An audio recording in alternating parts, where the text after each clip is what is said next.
everyone, welcome to Statecraft IS Academy.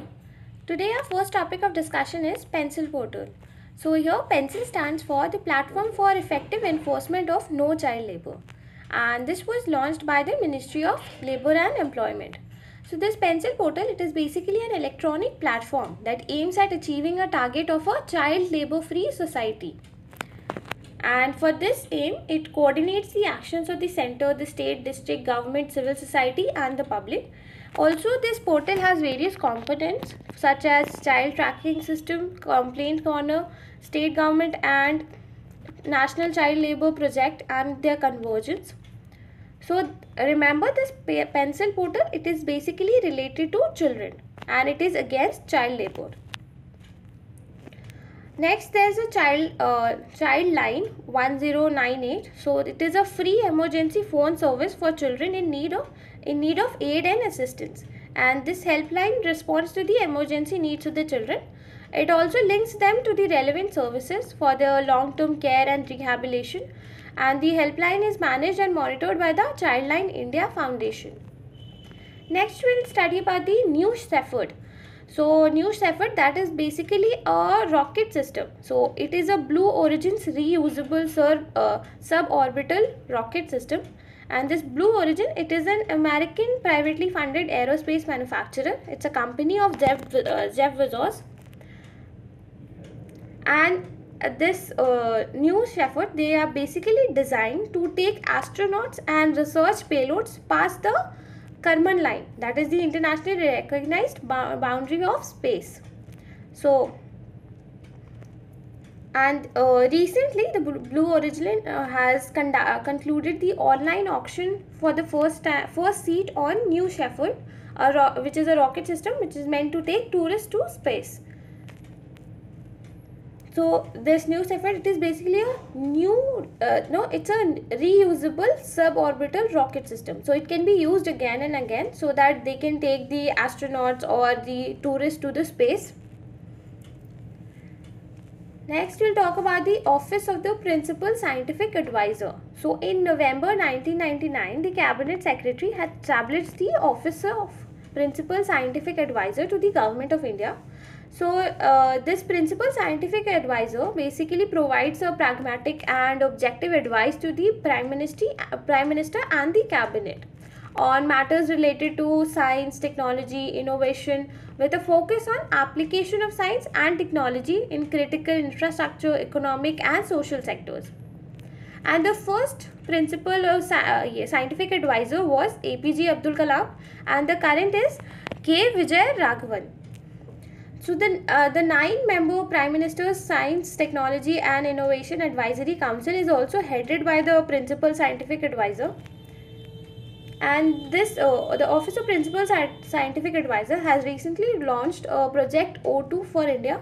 So it enables the stakeholders working to augment the country's ability to meet the rise in demand for medical oxygen. Next, we'll talk about FASIFE survey. So the Wide Area Linear Optical Polarimeter, it's a vital instrument for FASIFE project, is being developed. See, now we'll discuss about the project. So its full form is Polar Area Stellar Imaging in Polarization High Accuracy Experiment. So it's an international collaborative sky surveying project. And it is funded by world's leading institutions from USA, Norway, South Africa and private foundations. Also this aims to study the polarization in the light coming from millions of stars. And they'll use two high-tech optical polarimeters to observe the northern and the southern skies simultaneously.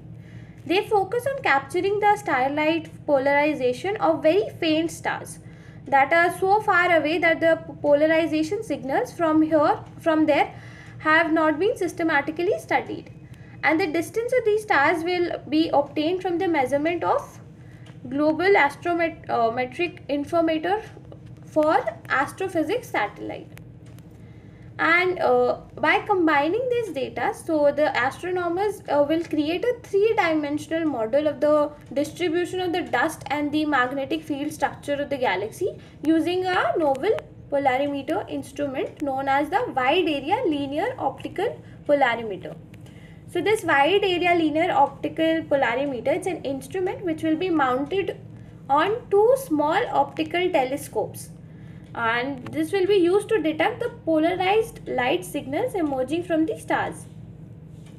And once they are built, there will be unique instruments which will offer the widest ever field of view of the sky in polarimetry, and the images will simultaneously have the finest of the details of the stars. And this instrument will be capable of observing hundreds of stars concurrently present both in the northern and the southern skies.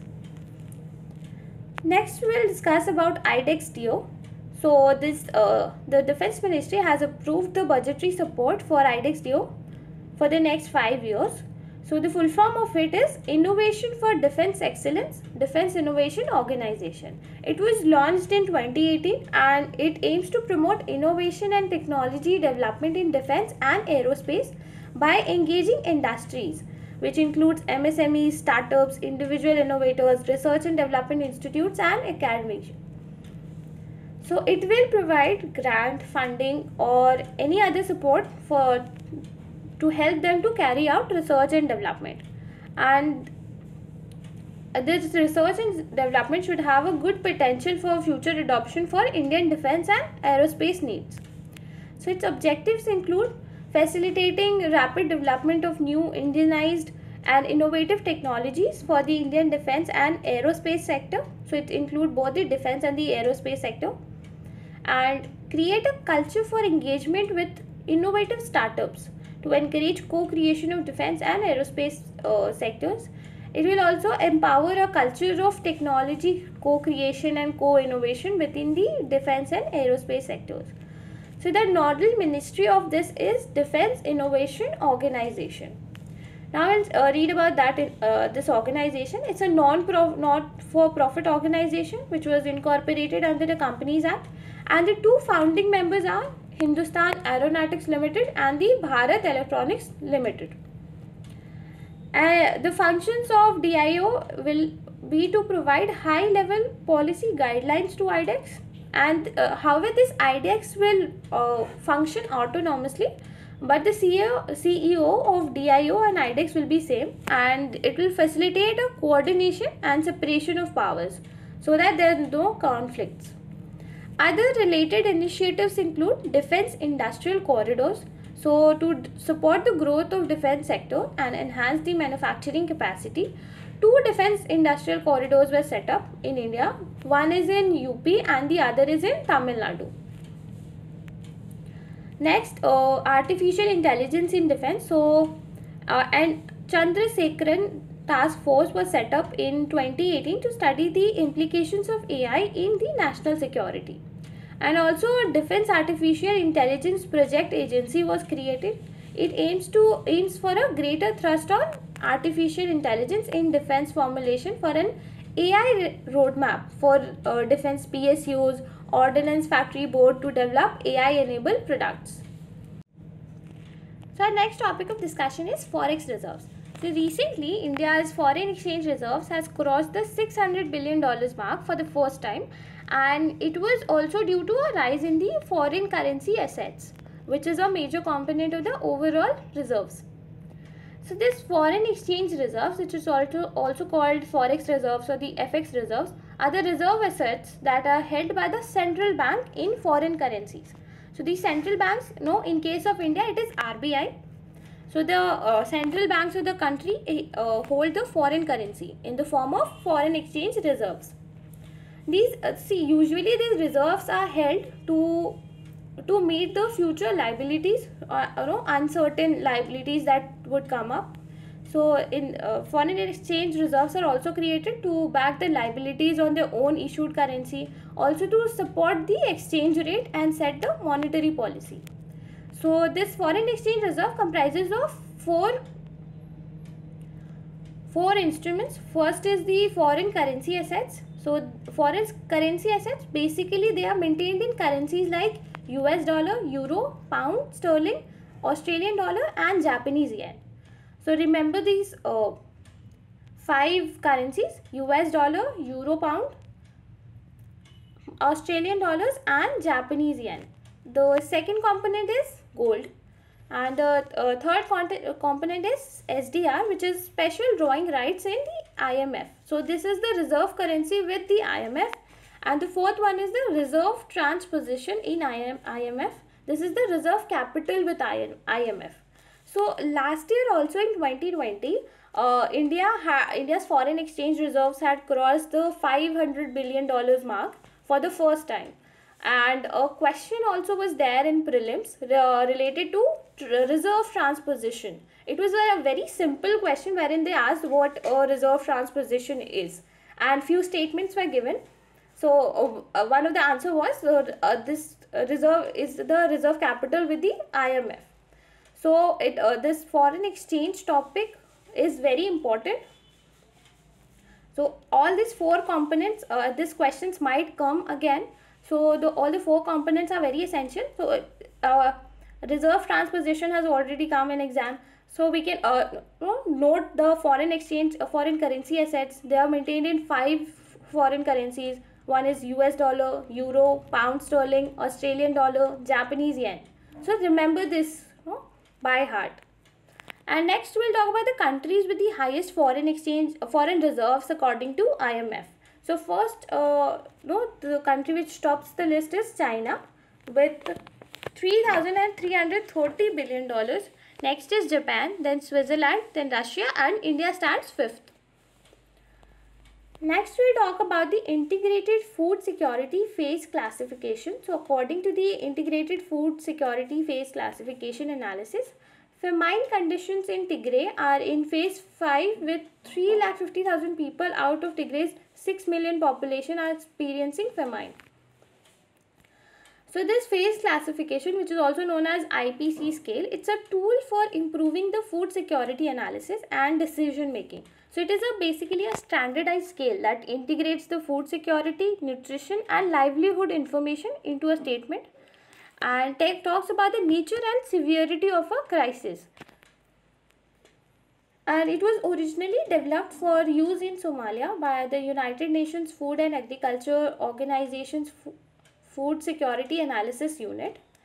So the following table includes the summary of the IPC scale. So phase 1 includes the generally food secure, which means more than 80% of the households can meet the basic food needs without a typical coping strategy. Second phase is borderline food insecure. In this case, at least 20% of the households food consumption is reduced but is minimally adequate. The third phase is acute food and livelihood crisis, wherein at least 20% of the households have significant food consumption gaps and the level of acute malnutrition are high and above normal. The fourth phase is the humanitarian emergency. In this case, at least 20% of the household face extreme food consumption gaps, resulting in a very high level of acute malnutrition and excess mortality. Next, we'll talk about the export of agriculture and allied products. So, the Ministry of Commerce and Industry has said that India has registered tremendous growth in the agriculture exports during the last financial year. So this topic is a statement regarding it might come in exam, like the agriculture export of India is rising or it's declining. Sometimes statements like this comes in prelims.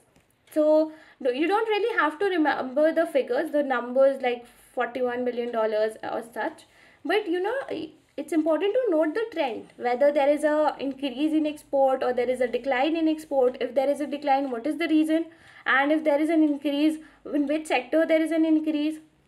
So the exports of agriculture and allied products including marine and plantation product has jumped to $41.25 million and has registered an increase of 17.34% during the last financial year. Also, huge growth has been witnessed in the export of cereals like non-basmati rice, wheat, millets, maize and other agriculture products. And talking about the export destinations, so products are exported to 58 destinations around the world, and the largest market for the country's agriculture exports include USA, China, Bangladesh, UAE, Vietnam, Saudi Arabia, Indonesia, Nepal, Iran, and Malaysia. And the highest growth in export has been recorded for Indonesia, Bangladesh, and Nepal. Next, talking about the organic products. So, in case of organic products as well, there has been a growth of nearly 51% during the 2020 and 2021 fiscal year, which has led to an overall increase in the agriculture products. So all for today guys. If you like the video, please like, share and subscribe. Thank you.